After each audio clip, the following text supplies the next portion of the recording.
everybody, and welcome to Real Words. My name's Rayanne Thorn Krueger. I'm the host and producer of Real Words. Such a fun project that I'm doing right now, and I would love to introduce you to my guest today, Lynn Abaté-Johnson. Hey, Lynn. Hey, how are you, Rayanne? I'm Thank doing you for really having well. me. Well, thank you for Yeah. joining me. You are a part of our Beach Town series, so I really appreciate you joining us to help pump up the volume, if you will, for Beach Town Books and their upcoming pop-up event that they're doing for local authors. How exciting. That'll be on April 20th and 21st at their location, their store location. And I think they're working with High Tide Coffee, so there will be some refreshments there as well. So hopefully people will come on out. I know that you are appearing on the 21st, so Sunday the 21st. So we look forward to meeting you then live and real in person. So for some real words. So tell us a little Yeah. bit about yourself before we get going. And maybe go Yeah. ahead and share some what inspired you to become a writer. Okay. I am the firstborn of five children in a big ethnic family. I was born in Detroit, Michigan, and I was raised in business. So I started working at the age of 9. And so, fast forward to today, I am a global business consultant and community builder, and a two-time international best-selling author, which is really exciting, and a speaker. Um, Inspirational kind of keynote speaker. And I also do workshops and on and offline. So I'm really having a lot of fun now being an author. And, a lot of people know that they have a book in them or that they know they love to write. I am myself from my college days a recovering English major, I like to say. Ah, I also majored in psychology and I also majored in computer science back then. And so I little did I know that today I would be kind of using all three of those kind of disciplines. And writing a book actually wasn't my intention. I'm kind of an accidental author. In fact, the joke is that I'm not a book reader. Like I don't read books cover to cover, and probably some of your audience can relate to this because I know other people do this. I take a book and I just open it up to wherever I'm led to open it up, and usually that's the page or the chapter that I need to read at the time. And interesting. I have learned to trust my instincts more and more as I've gotten older. And so I call myself a book browser. I mean, I love to write and I love to communicate in that way and share stories. And I also love to have conversations like this. And when I was younger, Rayanne, I just thought that I could not possibly make a difference as one person in the world. Growing up the way that I grew up in a large family, I just I kind of learned to back off sometimes and not use my words and not speak. And then I kind of made an excuse that I'm only one person.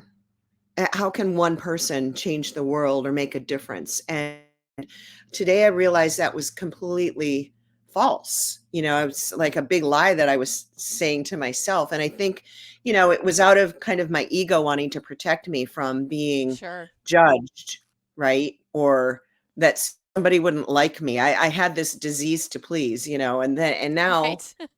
I really don't care anymore. Like I care what some people think of me, but in general, if I'm showing up like this, you're going I'm either going to resonate with you or I'm not. And so if I resonate with you, you are my people. Well, and imagine, we hear that. I am only one person. How could I Yeah. possibly influence? But if you only influence one person and that person influences one person or many people, right? So there is great opportunity. Yeah, and I have seen the ripple effects. And this is my latest book, Voices of the Yes, 21st yes. Century, Thank you. Women I was going Empowered. to introduce it. Yeah. My guest Oh, today okay. is Lynn Abaté-Johnson, and she has a new book out. And go ahead and tell us about Women Empowered Through Passion and And Purpose. I purpose. love Yeah. that subtitle. So this is great because I also wasn't going to do a collaborative book. My first book was a solo book, and it was all focused on serving other family caregivers out of my experience of caring for my mom when she got diagnosed with ovarian cancer. And so that was 6 years plus of experience as a all of a sudden deer in the headlights. What the Yes. hell do we do now? Family caregiver. And so that book came out in 2022. And this book, Voices of the 21st Century, Women Empowered Through Passion and Purpose, is a real, it's a love letter for other women. And it's also an international bestseller. Um, and there are 45 stories from real women around the world. There are 5 in Australia, 3 in Bermuda, a bunch of Canadians and Americans. And we've all told one story. Each one is only 1,000 words. And they're stories of resilience. They're stories Love of that. overcoming. They're stories of encouragement and empowerment. And um, my chapter is called "You Are Worthy of Love." And because there was a time in my life I did not know that I was worthy of love. I didn't feel loving toward myself, nor did I feel that anybody else really cared. Um, and I was in a certain situation that if you see me now, looking at me now, you might not believe that that was the same person that I wrote about in that situation in my past.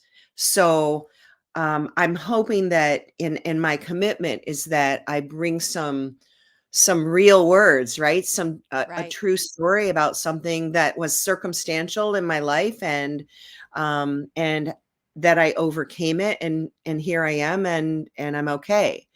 And so yeah, I really, really love being a part of this collaboration, and I've gotten to know the other authors, and I'm excited that I'm currently on a book tour, so I'm able to share it with more people face to face.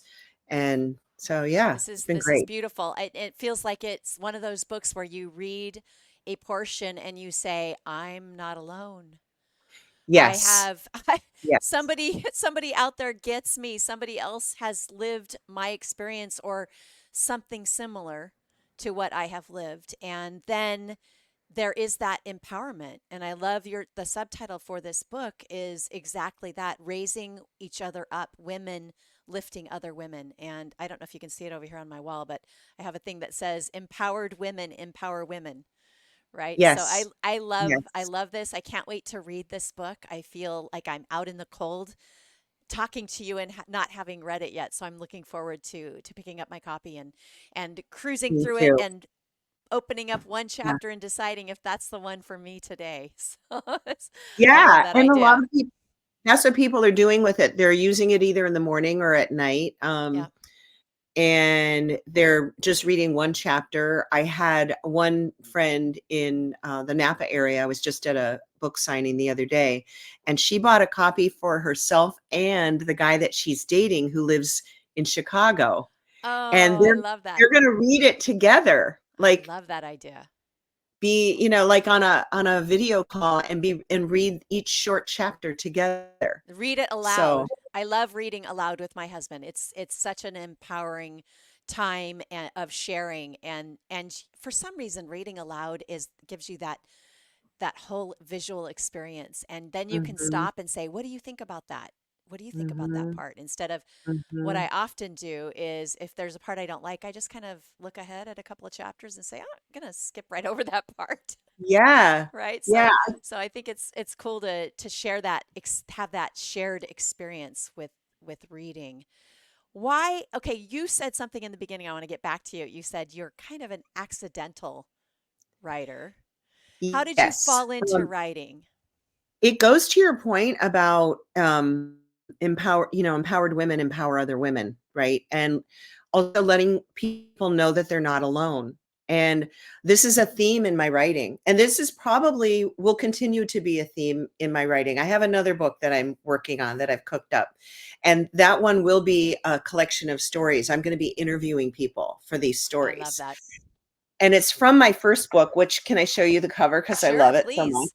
Um, Tell us the about first Out book of Love. is Out of Love: A Daughter's Journey with Her Mom to the End, and this is my mom and I at the bottom. Oh, And so this book was written. in service of family caregivers, but it started with journaling every day while my mom was, the minute she was diagnosed, and then for 6 years plus after she died in May of 2017, I kept writing updates for the family, the friends. My mom had a huge family in Michigan, especially, and so the reason the journal was started online through caringbridge.org was that we could keep people informed of the day to day of what was going Oh, on and make them feel like they were in it, in the journey with us, alongside her and supporting us. And so that's where the first book came from. And that book had to be written. I didn't care what it cost or how much time it took. It took a few years. Um, and it had to come out of me. So I've done a lot of work around my purpose and what my values are. And so what I'm teaching now to others, brands, entrepreneurs, authors, writers, is I'm teaching people to show up exactly as you are and unapologetically as you are, and also as you are not. And so you don't have to make anything up. If you show up, whatever happens is happen. And how we learn as leaders through our lives is by sharing those stories. That right now, my mission is that by sharing my voice and sharing my stories, I give other people permission to do the same. And right. I think it's the higher purpose there is that, I really believe that our world needs more, like you were saying, reading a chapter aloud with your husband. That's intimacy. And our world is missing that intimacy, that connection with other human beings. And so I'm encouraged even more day by day to just keep sharing. I mean, I'm online constantly because that's what I do for work Right. anyway. But Same. yeah. And so, why not have the content be, for lack of a better word, because this is becoming a buzzword now, but why not have it be authentic? Why not have it be vulnerable? Um, I'm on kind of a mission to what I call humanize LinkedIn, right? Because in the past, it has been like, oh, LinkedIn is B2B, like don't get too personal, Right. don't share Right. Right. too much. Right. And so what I teach in my course, Show Up You, is yeah, you get to choose. You get to choose how much you share. And remember, you are human and you are doing business with other human beings. We're doing business with people, not logos, friends. So So it's, true.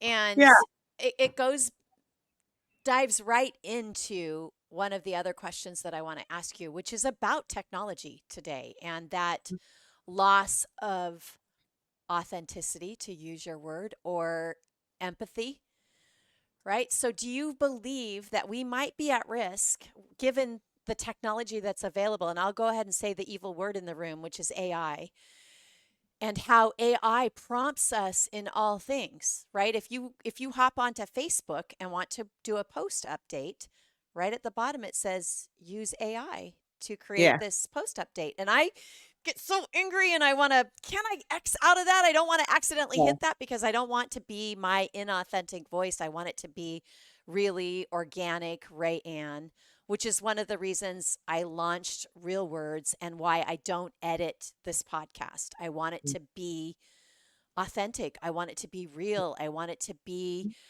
original content that was created and curated by people who care about this art.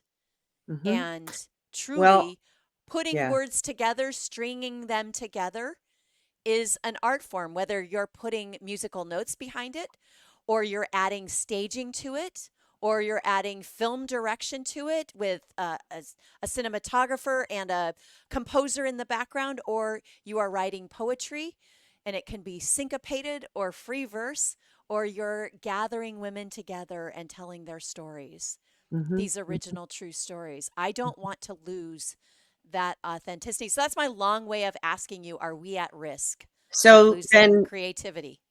what I would say, Rayanne, is then don't lose it. So here's the thing is, as human beings, we are always at choice. And I have a rule and a mantra in my courses that I teach, in my one-on-one work that I do, because people always come to me for social media because that's where they see me. And Right, yes, right. I'm a specialist in growing communities organically through the digital channels. So yes, so here's my rule about that. Use the tools, don't let the tools use you.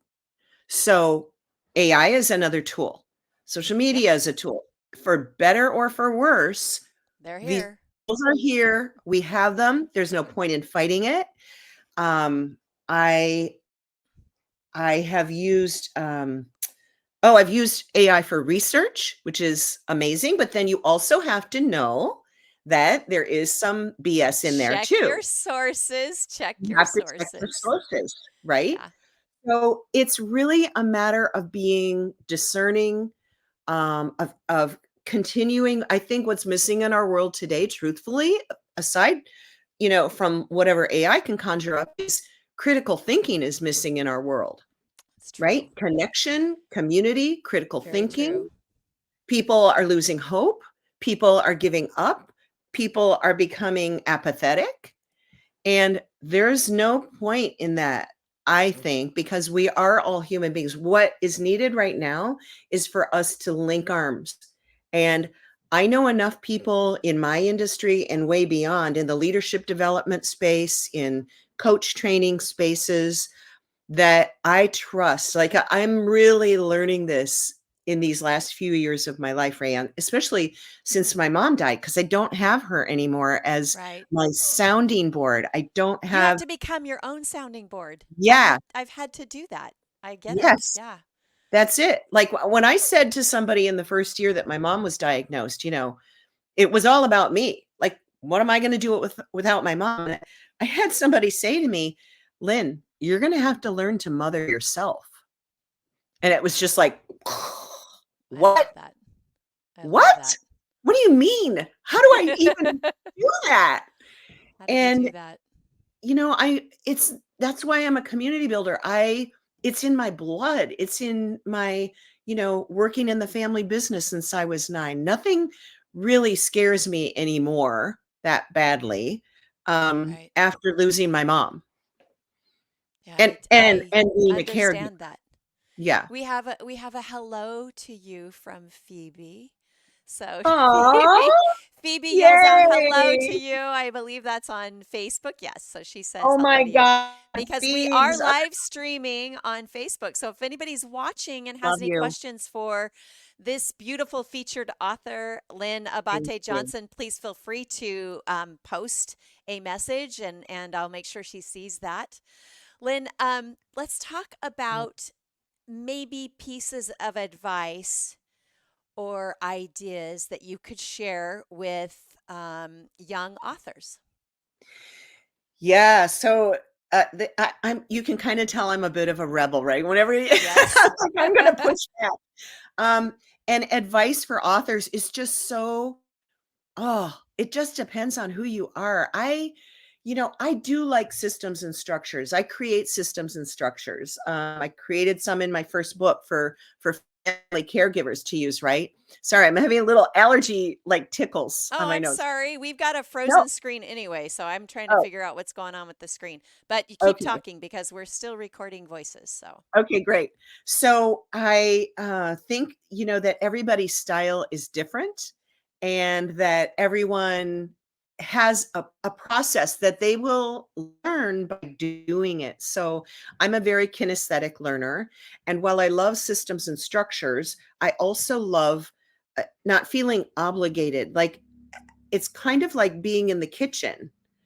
Um, if for those of you who like to cook, if you like to be in the kitchen, you have to be inspired or nothing's yes. gonna happen.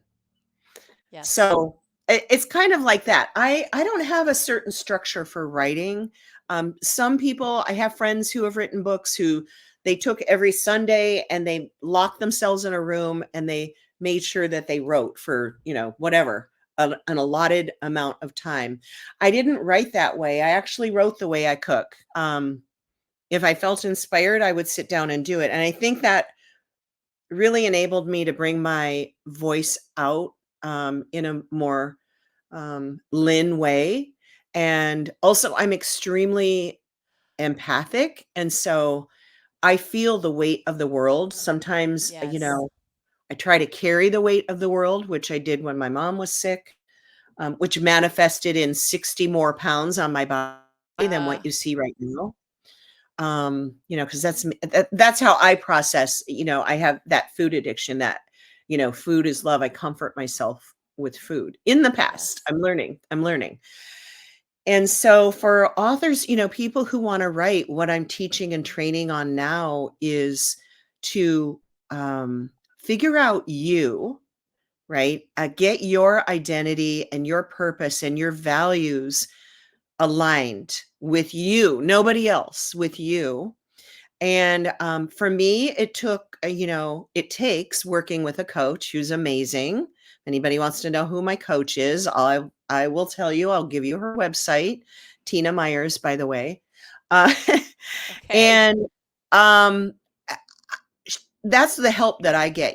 I've learned to ask for help. I've learned to get a circle of people around me, concentrated in the women variety of people, um, and people who identify as women. So for me, it's important to get that circle around me, get that community around me, and then start getting vulnerable and asking for help. And um, again, showing up unapologetically as me. Um, and I It's have my days. Well, don't we all? We all do. I don't know. I hope people are still able to hear it. I'm The screen kind of is doing something funny for me right now. So Okay. hopefully we'll be okay. If not, we can hop back on and chat another time. Oh yeah, anytime. Right? Anytime. Anytime. So, what's next for you? What's next for Lynn? Yes. So I'm always looking for places where I can serve, right? Where I can show up and serve as me. And with this, years and years of work product that I have produced. And I have on LinkedIn, I have a really good profile because I've had so many people that I've worked with over the years who have shown up for me and recommended me. And I'm Yes. really proud of that because I think that's something that, just to give a little tip, for LinkedIn and even for other channels where you have a review tool, use the review tool and ask people for reviews and recommendations. And I have another book coming out. And it's going to be very juicy. And I won't get into it right now, but I am going to be doing interviews for this new book, and it'll probably come out sometime next year. What I have figured out is how to teach people to avoid the mistakes that I've made these last few years being an author. I've had two different publishers by choice, and I have tested and just dipped my toes in the water, jumped in the deep end. I mean, I feel like I've made so many mistakes, and so now my curriculum is that a lot of it is like teaching people what not to do. Um, Yes. so show up as you, and again, be discerning, and you know, do your research, and I'm really willing to share all of that. So that's ongoing, and that's kind of what's next, and continuing with this book tour. Super fun. Super fun. Well, we're gonna since my camera went out, I'm not sure what happened. Yeah. So we're just gonna see you here solely, which works out well. Aw. Before we get away, I want to remind everybody that my guest today is Lynn Abaté-Johnson. She is the author of Voices of the 21st Century, Women Empowered Through Passion and Purpose. And then the name of your other book, Lynn, please remind us. Yes, it's Out of Love, a Okay, daughter's Out of journey with Love. her mom to the end. Oh, And this one is care for the family caregiver. I love that. So, yeah. And as we age, we find out how important that part of our story is. And we don't think it's going to happen to us. And we don't talk about it enough. So I We don't. really appreciate you sharing your experience and talking about it, the end of life that we will end of life parts that we face as our parents age. It's incredibly deceiving. I think that Yeah. the advantage that is taken of the elderly, you see it full, clear, in focus, up close Yes. when you're caring for a parent and you see their mail, you see the Yes. emails that come in, you see the care that they receive at a healthcare facility or the care they don't receive, right? And Yes. so I really appreciate you writing that book as Yeah. well. That was huge for me too, Ram, because you always think, oh, that's never going to happen to us. But there are all kinds of things, even accidents. Your kid gets in a motorcycle accident, God forbid. All of a sudden, you're thrust into this role of caregiver, and you have partners that you didn't ask for in the Yep. medical system. And, I really believe our healthcare system is broken. It's not even healthcare, right? Right. That's a whole different conversation.